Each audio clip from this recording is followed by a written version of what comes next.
देश जहां सिर्फ लोग नहीं, जिंदगी की आशा भी जला दी गई थी, जहां 2 बॉम्बों ने सब कुछ खत्म कर दिया, घर, शहर, सपने, सब कुछ।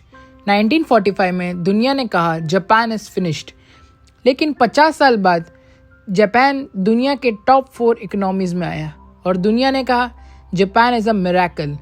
जहां न्यूक्लियर से बर्बादी हुई वहां बुलेट ट्रेन चलने लगी, जहां रेडिएशन था वहां रोबोट्स बनने लगे, जहां होपलेसनेस थी वहां डिसिप्लिन बन गया कल्चर में।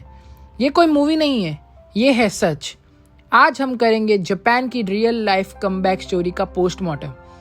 Welcome to vision to victory, episode 3, Japan from zero to Zen.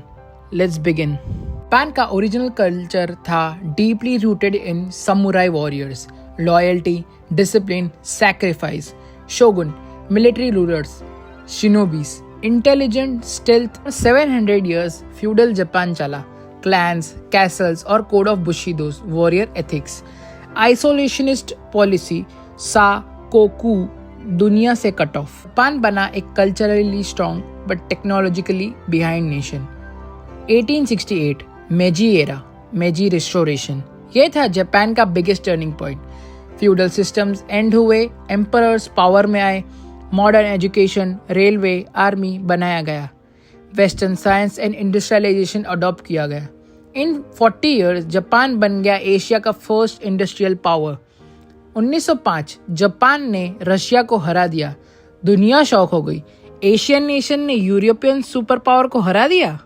Japan ने सोचा अगर हम स्ट्रांग है तो दुनिया पे राज करेंगे।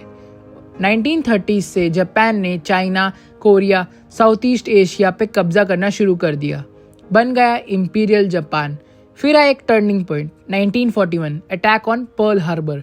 वर्ल्ड वॉर 2 में जापान ने फुल एंट्री ले चुका था, दुनिया के अगेंस्ट खड़ा हो गया था, बट एम्बिशंस के साथ आती है डिस्ट्रक्शन की शुरुआत। 1945 जापान की इकोनॉमी खत्म हो चुकी थी, एलाइज हर जगह डोमिनेट कर रहा था, बट जापान सरेंडर ही नहीं कर रहा था। और फिर यूएसए ने लिया most controversial decision in human history. 6 August 1945 Hiroshima पर बॉम्ब गिरा। बॉम्ब का नाम था लिटिल बॉय। 70,000 प्लस लोग एक सेकेंड में मर गए। फिर आया 9 अगस्त 1945, नागासाकी पे सेकेंड बॉम्ब फटा। बॉम्ब का नाम था fat man. 40,000 plus death instantly हो गई। रेडिएशन, बर्न्स, ट्रॉमास, जापान ने नर्क देख लिया था ज़मीन पर। 15 अगस्त आते आते जापान फाइनली सरेंडर करता है, वर्ल्ड वॉर 2 खत्म हो जाता है। सब कुछ खत्म हो गया था, इंफ्रास्ट्रक्चर डिस्ट्रॉयड, सिटीज एशेज में कन्वर्ट हो गई थी, लाखों लोग भूखे और बेघर हो गए थे। वर्ल्ड ने लिख दिया जापान इज फिनिश्ड, लेकिन वहीं से शुरू होती है जापान की रियल स्टोरी। यूएसए ने डिसाइड किया एनिमीज को रीबिल्ड करो। Under general Douglas MacArthur democracy लाई गई। Article 9, Japan will never go on war again. Economy को दोबारा खड़ा किया गया, education, women rights and infrastructure improve किए गए। 1950 टू 1990 के बीच हुआ unbelievable transformation. Made in Japan बन गया world class label, focus on quality, R&D and long term vision. Brands like Sony, Honda, Toyota, Panasonic, Canon, Toshiba दुनिया के हर कोने में गए। जापान ने अडॉप्ट किया kaizen, continuously improvement, lean manufacturing, group work culture, zero defect mindset. GDP world second largest by 1980s। Japan का success कोई magic नहीं था, ये था extreme work, hard work, loyalty to company, respect for process.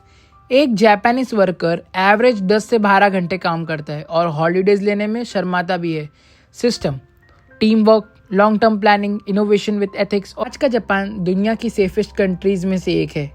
Bullet trains, clean streets और punctuality के examples.